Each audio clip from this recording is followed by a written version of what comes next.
Hello everyone. तो आज हम सब इकोलॉजी पढ़ेंगे, organisms and population. Ecology briefly क्या होती है और उसके अंदर ऑर्गेनिजम्स पॉपुलेशन का क्या रोल होता है, एक पॉपुलेशन कैसे बनती है, उसके अंदर कौन कौन आ सकते हैं, क्या क्या फैक्टर्स है जो ऑर्गेनिज्म को इन्फ्लुएंस करते हैं, एबायोटिक यानी मतलब जो नॉन लिविंग हो या लिविंग, तो इनमें से कौन कौन से फैक्टर्स जो एक ऑर्गेनिज्म को अफेक्ट करते हैं, ये सब इकोलॉजी में आता है।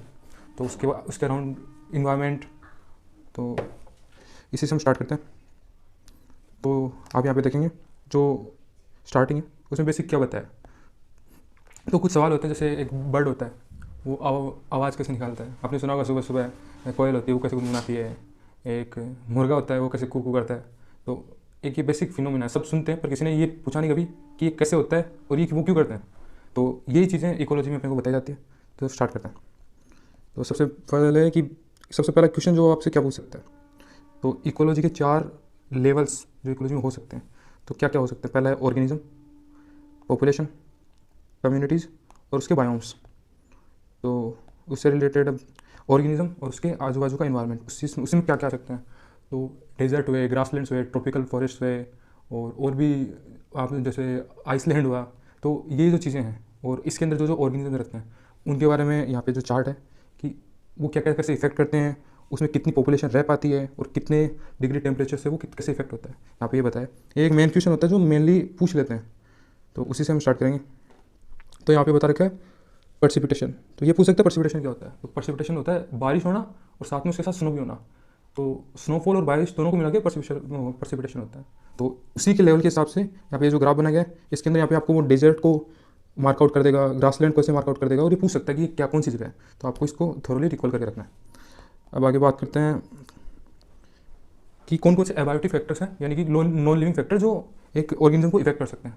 तो उसके अंदर जैसे टेम्परेचर आता है और वाटर, लाइट, सॉइल, इस चीज़ में आती हैं। तो सबसे पहले टेम्परेचर देखते हैं। तो कई होते हैं यूथर्मल ऑर्गेनिजम्स होते हैं और कई होते हैं स्टीनोथर्मल्स। तो आप यूथर्मल का मतलब क्या समझते हैं, जो अपना बॉडी टेम्परेचर मेंटेन करके रख सकते हैं, और स्टीनोथर्मल होते हैं जो नहीं करके रख सकते। तो अब यूथर्मल हुए, जैसे अपन मेमल्स हुए वर्टिब्रेट्स के अंदर, तो हम अपना इंटरनल टेम्परेचर रेगुलेट कर सकते हैं। वो यानी हीमोस्टेसिस आपने पढ़ा होगा, उसका मतलब ये नहीं होता कि टेम्परेचर रेगुलेट करना, उसके अंदर ऑस्मोटिक जो प्रेशर होता है, ऑस्मोटिक जो अपना रेगुलेशन होता है वो भी आता है। तो वो जो रेगुलेट करके रखते हैं उनको यूथर्मल्स में ही काउंट करते हैं। तो अब यूथर्मल्स है वो बॉडी का टेम्परेचर रेगुलेट करके रखेंगे, और जो स्टीनोथर्मल्स है वो नहीं करके रखते। तो इसी के अंदर आता है, जैसे यहाँ पे क्वेश्चन जो आपसे पूछ सकता है कि कौन सा ऑर्गेनिजम्स हैं जो ये 100 डिग्री सेल्सियस और हाइड्रोथर्मल वेंट्स यहाँ पे सर्वाइव नहीं कर पाते। इसके अंदर आप यहाँ पे देखेंगे कि स्नो लियोपार्ड्स हैं, वो केरला में नहीं पाए जाते, और कई सारी फिशेज़ हैं जो फ्रेश वाटर में होती हैं, सॉल्ट वाटर में नहीं पाई जाती, यानी ओशंस में नहीं पाई जाती। तो इसका मेन रीज़न होता है कि वो अपना ऑस्मोटिक रेगुलेशन और टेम्परेचर नहीं मेंटेन करके पाते हैं। दूसरा है वाटर। तो वाटर के अंदर उसका केमिकल कंपोजिशन, पीएच, ये सब वाटर के जो इंपॉर्टेंट क्राइटेरिया ये पूछ सकता है वो। तो जैसे सॉल्ट का जो कंसनट्रेशन है, इनलैंड वाटर्स के अंदर 5 होता है, और जो सी वाटर्स है उसमें 30-35, और हाइपर सलाइन में 100 से ज़्यादा। तो यही क्वेश्चन वो आपसे पूछ सकता है, वो इनको मार्कआउट कर देगा और आपसे पूछ लेगा कि आइलैंड वाटर में कितना हुआ, सी में कितना हुआ, और हाइपर सलाइन में कितना होता है। उसके बाद में आता है लाइट। तो नॉर्मल लोग सोचते हैं लाइट इतना इंपॉर्टेंट नहीं होता, लेकिन प्लांट्स बिना लाइट के सर्वाइव भी नहीं कर पाते, और अगर प्लांट्स नहीं कर पाएंगे तो जो हर्बीवोर्स है वो नहीं कर पाएंगे, उसके वजह से कार्निवोर्स नहीं कर पाएंगे। तो प्लांट भी एक इनडायरेक्ट लिंक सेटअप करता है, वो लाइट भी एक इनडायरेक्ट लिंक सेटअप करता है जो कि बहुत ज़रूरी है। तो इसमें आपसे पूछ सकता है कि कौन कौन से हैं जो डिपेंडेंट रहते हैं, कि कौन कौन से हैं, खुद प्लांट्स कौन कौन से हैं जो प्लांट्स पे डिपेंडेंट रहते हैं। और ओशियन है, जैसे ओशियन के अंदर 500 मीटर से नीचे जहाँ पे लाइट ही नहीं पहुँच पाती, तो वो कैसे सर्वाइव करते हैं, तो इसके अंदर वो सब कुछ बताया गया है। उसके बाद में आता है सॉइल। तो वो आपके बारे में सॉइल के बारे में काफ़ी सारी चीज़ें पूछ सकता है कि सॉइल को अपन कैसे कैटेगराइज करते हैं। तो सॉइल की उसकी पीरियड देखी जाती है, उसका वेदरिंग पीरियड होता है वो देखा जाता है। तो सॉइल भी एक इंपॉर्टेंट फैक्टर रहता है। उसके बाद में जो अबायोटिक फैक्टर्स है, अब एक ऑर्गेनिज्म है उनको ये चीज़ें अफेक्ट करती है, तो उसके खिलाफ भी एक ऑर्गेनिज्म को कैसे रिस्पॉन्ड करता है। मतलब आपने डार्विन की थ्योरी पढ़ी होगी कि उसके हिसाब से वो नेचुरली प्रोग्रेस करता है और जो फिटेस्ट होता है वो सर्वाइव करता है। तो वैसे ही कितना भी रेजिस्टेंस आप प्रोवाइड, मतलब कितना भी रेजिस्टेंस एक ऑर्गेनिज्म के खिलाफ हो, वो कैसे ना कैसे उसको सर्वाइव कर लेता है अगर वो प्रोसीड करे इवोल्यूशन की तरफ। तो वैसे ही वो क्या क्या रिस्पॉन्स हैं जो उसके नेचुरली उसके अगेंस्ट प्रोवाइड करेंगे। तो उसी में पहला आता है, एक होते हैं जैसे, हाँ जैसे इसमें बताया रेगुलेटर्स। तो रेगुलेटर्स जो आप टेम्परेचर के हिसाब से समझें तो रेगुलेटर्स होते हैं जो यू थर्मल्स होते हैं, जो अपना इंटरनल टेम्परेचर रेगुलेट करके रख लेते हैं। तो उसकी वजह से सॉरी तो उसकी वजह से अपना इंटरनल टेम्परेचर रेगुलेट करके रखा, तो उसकी वजह से वो अफेक्ट नहीं होंगे उस टेम्परेचर पे। लेकिन ये भी एक मिनिमम स्टैंडर्ड होता है कि वो अपना उतना ही स्टैंडर्ड का टेम्परेचर रेगुलेट कर सकते हैं। उसके बाद में आता है कन्फर्मर्स। तो कन्फर्मर्स वो होते हैं जो अपना टेम्परेचर, जो सराउंडिंग टेम्परेचर होता है उसके कॉरस्पॉन्ड उनका टेम्परेचर इंक्रीज या डिक्रीज होता है, या फिर उनकी जो कंडीशन है वो इंक्रीज या डिक्रीज होती है, तो वो होते हैं कन्फर्मर्स। तो एक बीच में आता है पार्शियल रेगुलेटर्स। पार्शियल रेगुलेटर्स कौन से होते हैं? जो एक एक मिनिमम स्टैंडर्ड टेम्परेचर जैसे 2 या 3 डिग्री का डिफरेंस टेम्परेचर रखते हैं, उससे अगर ऊपर चले जाए तो वो कन्फर्मर्स बन जाते हैं, उससे नीचे रह जाए तब कन्फर्मर्स होते हैं, उसके बीच के अंदर वो रेगुलेटर्स रहते हैं।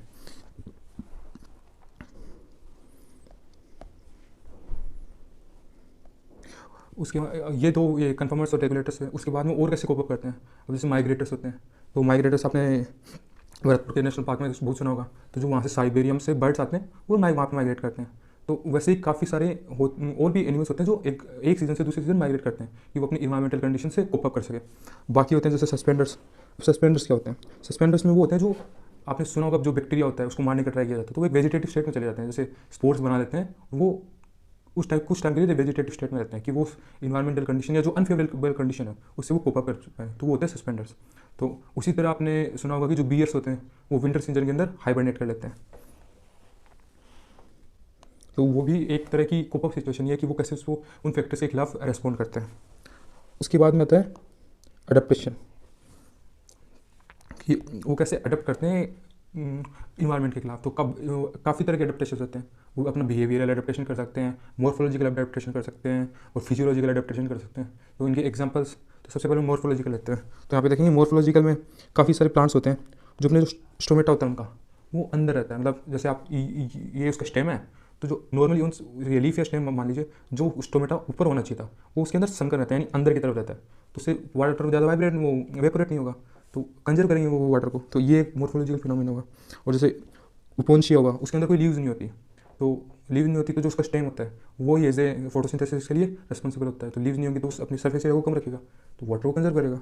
ये भी एक मॉर्फोलॉजिकल एडेप्टेशन हुई। यहाँ पे आपको ये एक एलेंस रूल्स के नाम से भी काफ़ी बार क्वेश्चन पूछा जाता है कि जो कोल्ड क्लाइमेट होता है उसके अंदर जो मेमल्स होते हैं उनके जो कान होते हैं वो छोटे होते हैं, लिम्स होते हैं वो छोटे होते हैं कि जो सरफेस एरिया है वो कम रहे, तो हीट लॉस को मिनिमाइज़ कर सके। तो ये सब तो मॉर्फोलॉजिकल थे। फिजियोलॉजिकल की बात करें तो आपने काफ़ी बार सुना होगा कि जो एवरेस्ट पे चढ़ते हैं या फिर जो कोई माउंटेन क्लाइंबर्स होते हैं तो उनको ये सिकनेस रहती है, क्लाइंबिंग सिकनेस रहती है, एल्टीट्यूड सिकनेस रहती है, तो उसी को कोप अप करने के लिए जो वो नोजिया और वो स्टार्टिंग में फील करते हैं, लेकिन उसके 10 या 12 मिनट या फिर आधे घंटे के बाद में सब नॉर्मल हो जाता है। वो क्यों होता है? वो इसलिए होता है कि अपनी खुद की body age a physiological changes होते हैं बॉडी में और वो फिर उससे कोप अप कर लेती है, उसके अंदर अपने आपके आरबीसी का काउंट बढ़ जाएगा, आपकी रेस्पिरेटरी रेट बढ़ जाएगी, तो ये सब चेंजेस होते हैं।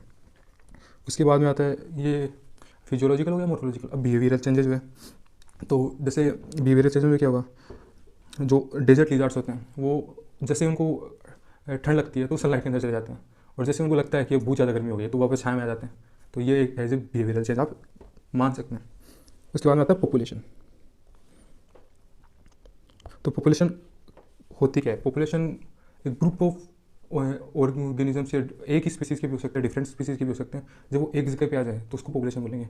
तो आप कई मतलब ऐसा तो कभी होगा नहीं कि एक ही इंडिविजुअल है, एक ही इंडिविजुअल हो पॉसिबल भी नहीं है, क्योंकि उसको नेचुरली किसी ना किसी पर डिपेंडेंट रहना पड़ेगा।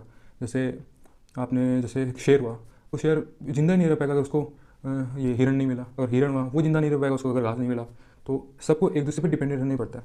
तो उसी तरह से पॉपुलेशन होगी जो एक ग्रुप ऑफ इंडिविजुअल्स हो, और पॉपुलेशन की बात, पॉपुलेशन के अंदर हम उसको मेजर कैसे करते हैं कि वो कितनी पॉपुलेशन है, तो उसके लिए काफ़ी सारे क्राइटेरियाज होते हैं, जैसे बर्थ रेट हुई, डेथ रेट हुई। उसमें आप यहाँ पे देख सकते हैं जो चार्ट है, ये चार्ट काफ़ी बार पूछे जाते हैं कि एक्सपांडिंग पॉपुलेशन है, स्टेबल पॉपुलेशन है या फिर डिक्लाइनिंग पॉपुलेशन है। तो एक्सपांडिंग में आप देखेंगे जो प्री रिप्रोडक्टिव है, जो नीचे वाली पॉपुलेशन है वो काफ़ी ज़्यादा रहती है, और जो रिप्रोडक्टिव है वो उससे कम, और पोस्ट रिप्रोडक्टिव उससे कम। इसी का उल्टा होता है डिक्लाइनिंग के अंदर, और जो स्टेबल रहती है उसके अंदर रिप्रोडक्टिव और प्री रिप्रोडक्टिव सेम रहती है। तो ये हो गया।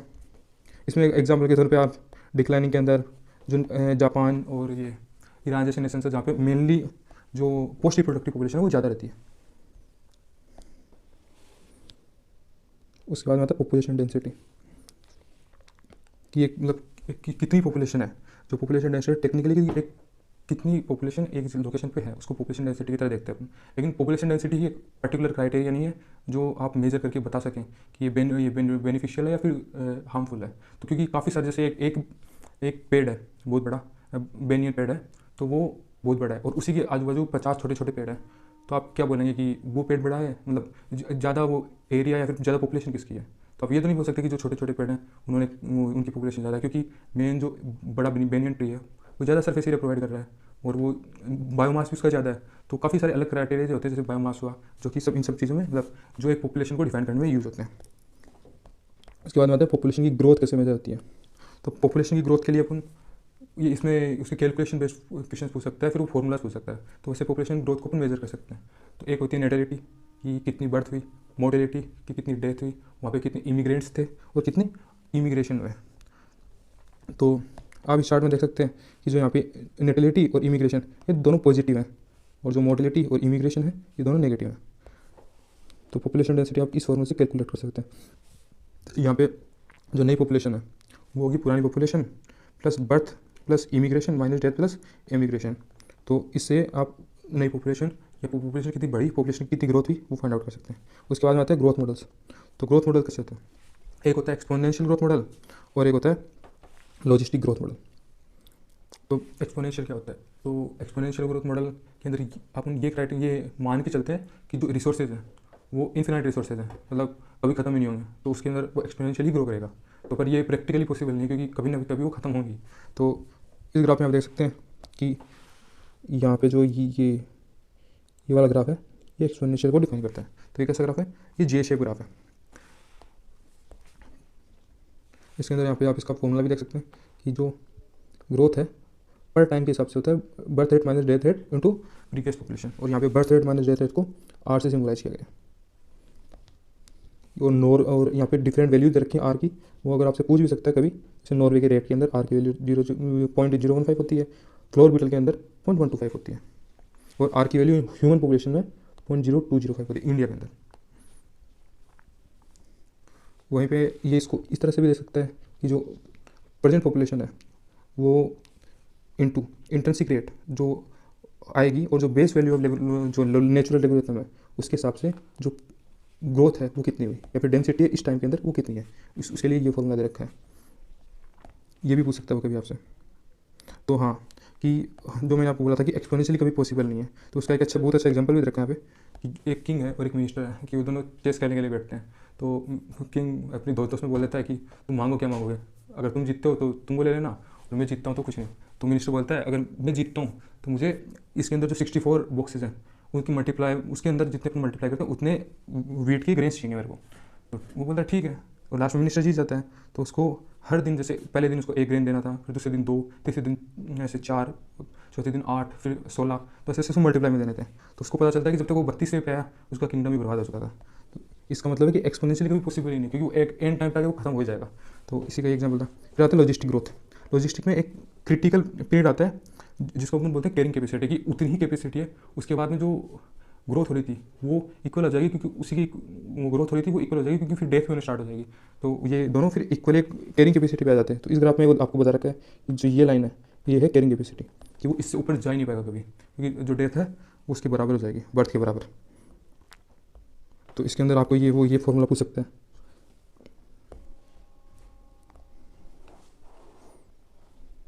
यहाँ पे लाइफ हिस्ट्री वेरिएशन है कि जो ये बताता है कि कोई जो ऑर्गेनिजम्स होते हैं वो उनकी बर्थ मतलब कई होते हैं वो एक ही बार बर्थ देते हैं, एक ही इंडिविजुअल को, जैसे साल्मोनेला फिश हुई और बेम्बू हुआ। जो कई होते हैं जो छोटे छोटे कई ऑफस्प्रिंग बनाते हैं, पर काफ़ी सारे बनाते हैं पर छोटे छोटे होते हैं। कई होते हैं वो एक ही ऑफस्प्रिंग बनाते हैं लेकिन उसकी काफ़ी साइज़ बड़ी ज़्यादा होती है। तो आपको इस बारे में पूछ सकता है। उसके बाद में आता है पॉपुलेशन इंटरेक्शंस, कि पॉपुलेशन कैसे इंटरेक्ट करती है एक दूसरे से, कि उसके अंदर उनके क्या फ़ायदा होते हैं वो इंटरेक्ट करते हैं, तो क्या नुकसान होते हैं। तो जैसे यहाँ पे है म्यूचुअलिज्म। तो यहाँ पे कई सारे वो बता रखे हैं कि कैसे कैसे इंटरेक्शंस के कई सारे नाम हैं। तो जैसे म्यूचुअलिज्म है उसके अंदर जो स्पीसीज ए होगी और जैसे 2 स्पीसीज मान लीजिए ए और बी, तो म्यूचुअलिज्म में उसको दोनों को फायदा होगा, कि ये भी फायदा में रहेगी और बी भी फायदे में रहेगी। फिर आती है कंपटीशन। तो कंपटीशन में दोनों को नुकसान होगा, दोनों एक दूसरे से कम्पीट करेंगे, तो दोनों एक दूसरे से कम्पीट करेंगे तो दोनों को नुकसान रहता है। फिर आता है प्रीडेशन। तो उसके अंदर एक प्रीडेटर रहेगा और उसका एक प्रे रहेगा, तो उसके अंदर एक जो प्रीडेटर रहेगा उसका फायदा रहेगा और जो प्रे रहेगा उसका नुकसान रहेगा। उसके बाद में आता है पैरासिटिज्म। पैरासिटिज्म में एक बंदा किसी दूसरे पे एज ए पैरासाइट रहेगा, मतलब नेचुरली उसको क्या ना डिपेंडेंट रहेगा, तो उसके अंदर जो पैरासाइट होगा उसको फायदा रहेगा और जिस पे वो डिपेंडेंट रहेगा उसको नुकसान रहेगा। फिर आता है कमेंसलिज्म। उसके अंदर एक बंदा रहेगा जिसको फायदा रहेगा और एक बंदा रहेगा जिसको कोई नुकसान भी नहीं होगा, मतलब जो फायदा होगा इस बंदे को कोई फर्क ही नहीं पड़ेगा कि ये कुछ भी करे, लेकिन इसको होने से काफ़ी फायदा होगा। उसके बाद में आता है इमेंशलिज्म। इमेंशलिज्म में जैसे ये दो बंदे हैं, इस बंदे को कुछ नुकसान नहीं हो रहा, लेकिन इस बंदे को इसकी वजह से नुकसान हो रहा है, ठीक है, तो इसको कोई फ़र्क नहीं पड़ा, लेकिन इस बंदे को इस वजह से नुकसान हो रहा है। तो इनके काफ़ी सारे एग्जांपल्स हैं जो कि क्वेश्चन की तरफ पूछे जाते हैं। जैसे प्रीडेशन में, तो प्रीडेशन में सबसे कॉमन एग्जांपल जो हर्बीवोरस होते हैं वो प्रे रहते हैं डियर के लिए। अब हम अपन सोचते हैं कि सिर्फ जो टाइगर होते हैं, जो बड़े बड़े जो टॉप फूड चेन के अंदर एनिमल्स रहते हैं वही प्रीडेटर होते हैं, नहीं, सारे जो नीचे वाले वो भी प्रीडेटर। जैसे डियर है जो ग्रास को खा रहा है वो प्रीडेटर है ग्रास के लिए, यानी ग्रास के लिए प्रे है। और जैसे अपन कुछ भी सेवन कर रहे हैं किसी भी खाने का, तो अपन प्रीडेटर हुए उस खाने के लिए। तो एज ए आप इस तरह से एग्जाम्पल समझ सकते हैं। तो जो टाइगर हुआ वो डियर के लिए प्रीडेटर हुआ और जो डियर है वो ग्रास के लिए प्रीडेटर हुआ, तो ऐसे फूड चेन बनी रहती है। तो यहाँ पे जो है ये है स्टारफिश पेशियास्टर, ये इंपॉर्टेंट प्रीडेटर है। और भी काफ़ी सारे हैं जो एग्जांपल्स हैं जो पूछे जा सकते हैं, जैसे कैक्टस फीडिंग प्रीडेटर हुआ। और ये जो प्रीडेटर या फिर जो ये आप बता रहे हैं, ये प्रीडेशन इंपॉर्टेंट क्यों है? ये इंपॉर्टेंट है कि वो उसको कंट्रोल करके रखे प्रे की पॉपुलेशन को। अगर आप प्रीडेटर को हटा देंगे तो प्रे है वो एक्सपोनेंशियली ग्रो करेगा और वहाँ के रिसोर्सेज को खत्म कर देगा। तो जो ऑस्ट्रेलिया थी वहाँ पे ऐसा काफ़ी बार केस भी हुआ था जिसके अंदर जो ये कैक्टस फीडिंग प्रीडेटर था उसको लाया गया था कि जो इन्वेजिव कैक्टस थे वो काफ़ी सारे बढ़ गए थे, तो वो इतने बढ़ गए थे कि उनको अलग से बाहर से प्रीडेटर ला के वहाँ पे रखना पड़ा था कि उसकी पॉपुलेशन को कंट्रोल कर सके। तो ऐसे काफ़ी सारे केसेस रह भी चुके, जैसे अमेरिका में है पैसिफिक कोस्ट के ऊपर जो पेसिस्टर है वो एक इम्पोर्टेंट प्रीडेटर था, उसको भी बाहर से ला के रखा गया था।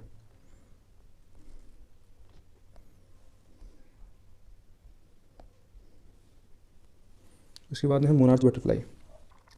मोनार्च बटरफ्लाई जो मोनार्च बटरफ्लाई है वो अपना टेस्ट जो प्रीडेटर्स के लिए वो काफ़ी डिस्ट्रेसफुल होता है उसका, तो वो इसको एक एज ए अपॉर्चुनिटी यूज करता है प्रीडेटर से बचने के लिए। और भी काफ़ी सारे हैं, जैसे कैक्टस हुआ वो अपने थ्रोन्स रखता है अपने ऊपर, वो क्योंकि उस पर प्रीडेटर्स वो उसको खा नहीं पाए इसलिए वो अपने आप थ्रोन्स रखता है। मोनार्च बटरफ्लाई वो अपना टेस्ट चेंज कर लेती है, तो प्रीडेटर्स जब उसको खाते हैं तो उसको बड़ा गंदा टेस्ट लगता है। तो ऐसे काफ़ी सारे मेथड्स हैं जो प्रे यूज़ करते हैं प्रीडेटर से बचने के लिए। काफ़ी सारे पॉइजनस होते हैं, वो पॉइजनस प्रॉपर्टीज़ कर लेते हैं कि जैसे वो खाते हैं तो प्रीडेटर का पेट खराब हो जाता है और वो उसको नहीं खा पाते। उसके बाद में उसके बाद में कंपटीशन देखिए। उसके बाद में कंपटीशन, तो कंपटीशन जैसे डार्विन ने बताया कि जो सबसे ज़्यादा सर्वाइव करेगा नेचुरल सिलेक्शन के हिसाब से, जो सबसे ज़्यादा इवोल्व करेगा वो हमेशा टॉप पे रहेगा। वैसे कंपटीशन में रहता है, दो पार्टीज होती है एक दूसरे से कम्पीट करती है रिसोर्सेज के लिए, तो दोनों हमेशा नुकसान में रहती है क्योंकि या तो ये इसको कम कर देगा ये इसको कम कर देगा, तो नुकसान में दोनों ही रहेंगे।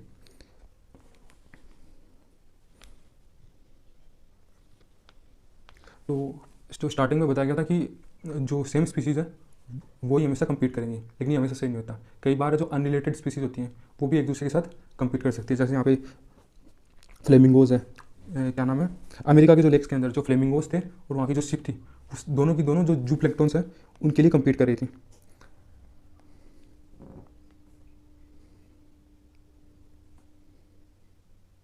उसके बाद जो कंपटीशन है ना वो डिपेंड होता है फिटनेस ऑफ एक स्पीसीज़, मतलब जो ज़्यादा फिट स्पीसीज़ होगी वो ज़्यादा सर्वाइव करेगी। और ये अपन मेजर कर सकते हैं जो आर है, जो अपने देखा था कि पॉपुलेशन को कैसे मेजर करते हैं, जो इंट्रिंसिक वैल्यू होती है इंक्रीज़ की उसके कि बर्थ माइनस डेथ कितनी भी, उसके हिसाब से आप डिटरमाइन कर सकते हो कि ज़्यादा फिट कौन सी स्पीसीज़।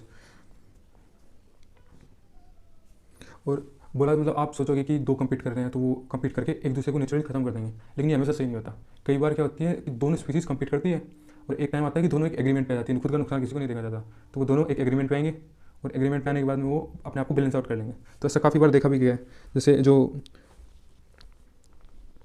जैसे एक्सपेरिमेंट के अंदर एक ही 6 टाइप के बर्ड रखे गए, वो 6 को अलग अलग वो 6 हर टाइम पे अपना जो शिकार थे वो अलग अलग टाइम पे करते थे एक ही दिन में, कि एक ने एक टाइम सेट कर लिया कि 9 से 12 करेगा, फिर एक ने कर लिया 1 से 3 करेगा, तो उन्होंने एक तरह से एक हैबिचुअल बिहेवियर कर लिया कि हम इसी टाइम पे करेंगे और एक दूसरे को तंग नहीं करेंगे। तो ऐसा काफ़ी बार कंपटीशन में रहता है, एक टाइम पे आने के बाद में हमेशा ऐसा हो जाता है।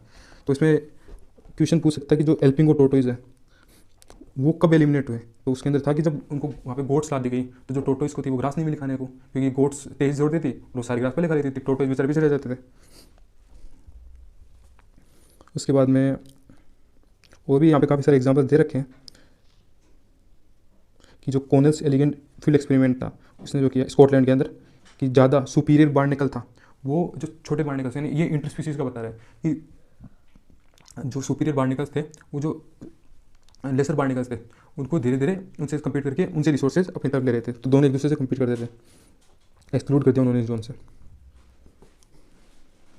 हाँ, तो ये जनरली बताया कि जो हर्बीवर्स प्लांट्स होते हैं वो ज़्यादा अफेक्टेड होते हैं कार्निवर्स प्लांट्स से कंपेयर में।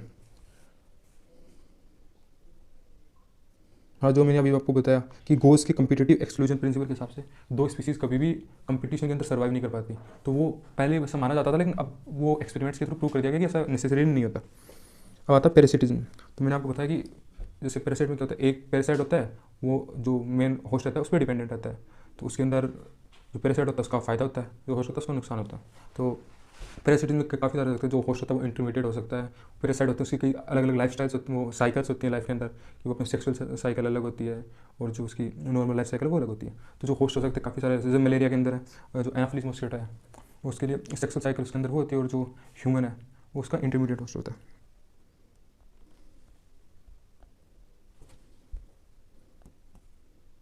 तो जो पैरासाइट्स होते हैं जो बॉडी के बाहर रहते हैं वो एक्टोपैरासाइट्स होते हैं, जो अंदर की तरफ रहते हैं वो एंडोपैरासाइट होता है। एक्टोपैरासाइट में जैसे डॉग्स के वो जो टिक्स होते हैं, वो जो लीच होती है अपने ह्यूमंस के बाहर वो जो स्टिक कर जाती है, वो ये सब इंक्लूड होता है।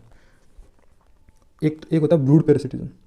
इसके ऊपर क्वेश्चन पूछ सकते हैं कि जो बर्ड्स होते हैं वो अपने ऐसे एक बर्ड है और ये एक बर्ड है, तो जो बर्ड्स होते हैं ये वाला बर्ड इस वाले नेक्स्ट में जाके अपने अंडे यहाँ पे दे देगा, और जो ये वाला बर्ड है ये इनको नर्चर करेगा, तो जो इस बर्ड के जो अंडे थे वो इससे दिखने लग जाएंगे, और ऐसे ऐसे करते जब उसका उनका बर्थ होगा तब बर्थ तक इसके जैसे दिखेंगे, तो इसको शक नहीं होगा और वो नर्चर जो है ये बर्ड करेगा, ये फ्री रहेगा। तो ये ब्रूड पैरासिटिज्म होता है। उसके बाद में आता है कमेंसलिज्म। तो इसके अंदर क्या होता है, तो इसके अंदर होता है ये वाला जो बर्ड, दो स्पीसीज हैं या फिर ये दो कोई भी ऑर्गेनिज्म है, तो जो ये होगा इसको इसकी वजह से फ़ायदा होगा, लेकिन इसको इसकी वजह से ना फ़ायदा होगा ना नुकसान होगा, यानी यही फ़ायदा करेगा लेकिन इसको कुछ फ़र्क भी नहीं पड़ेगा। और इसी का उल्टा होता है एमेंसलिज्म। इसके अंदर ये जो है इसको नुकसान होगा इसकी वजह से, लेकिन इसको कोई फ़र्क नहीं पड़ेगा, तो दोनों में से उल्टा रहता है। तो जो कमेंसलिज्म है इसके काफ़ी सारे एग्जांपल्स हैं, जैसे ऑर्किड है ग्रोइंग एपिफाइट मैंगो ब्रांच पे, जैसे मैंगो ब्रांच है उसकी ऑर्किड रहता है, तो उसके अंदर जो मैंगो है वो ऑर्किड है, ऑर्किड का एपिफाइट का इसको फ़ायदा होता है, मैंगो ब्रांच को कोई फ़ायदा नहीं रहता। और वैसे ही एक और एग्जांपल है जैसे बार्निकल्स है जो वेल के पीछे ग्रो करते हैं, बार्निकल्स को फ़ायदा होता है लेकिन वेल को कोई फ़र्क नहीं पड़ता, उसको वैसे भी कोई फ़र्क नहीं पड़ेगा उनसे। वैसे ही जैसे कैटल एग्रेट है, जैसे वो छोटे छोटे बर्ड होते हैं जो उनको है, उनको जो ये ग्रेजिंग कैटल होती है वो जाती है, ग्रेजिंग कैटल होती है वो जाती है, तो वो जाएगी, तो जो छोटे छोटे इंसेक्ट्स होंगे उसकी वजह से बाहर आएंगे, तो जो एग्रेट है उसको कोई ढूंढने की जरूरत नहीं पड़ेगी, वो जो मिलेगी उनको खा लेगी और चली जाएगी। तो जो ग्रेजिंग कैटल उसने उसको ना फायदा ना नुकसान, वो अपना काम कर रही थी, लेकिन एग्रेट ने उसका फ़ायदा मतलब उससे फ़ायदा निकलवा लिया अपना। उसके बाद मतलब म्यूचुअलिज्म। म्यूचुअलिज्म में मैंने आपको बताया था कि जो ये वाले दो होंगे ये और ये, इसके अंदर इसको और इसको दोनों को फ़ायदा होगा, तो इसके अंदर काफ़ी सारे आते हैं, जैसे फोटोसिंथेसिस, एल्गी वी, साइनोबैक्टीरियम हुआ, ये सब इसके अंदर इंक्लूडेड होते हैं। और आप इसमें देख सकते हैं कि जो ऑर्किड का एग्जांपल दिया गया यहाँ पे, और जो उफायर्स एम्ब्रियो है और पोलिनेशन का हुआ, जो पोलिनेशन का हुआ उसके अंदर आप बताया कि जो एक पेटल होगा, जो पेटल की वो एक फ्लावर होगा उससे वो पोलिनेट करेगा एक से दूसरी जगह, तो जो बर्ड होगा उसको क्या नाम है हनी मिल जाएगा, और जो फ्लावर होगा उसकी सेक्सुअल रिप्रोडक्टिव साइकिल पूरी हो जाएगी, तो दोनों को फायदा होगा, तो ये म्यूचुअलिज्म होगा। इसके अंदर और भी एग्जांपल रखे हैं, आप उसमें देख सकते हैं, ये पूछते हैं, तो इससे अपना चैप्टर कंप्लीट हो गया। Best of luck.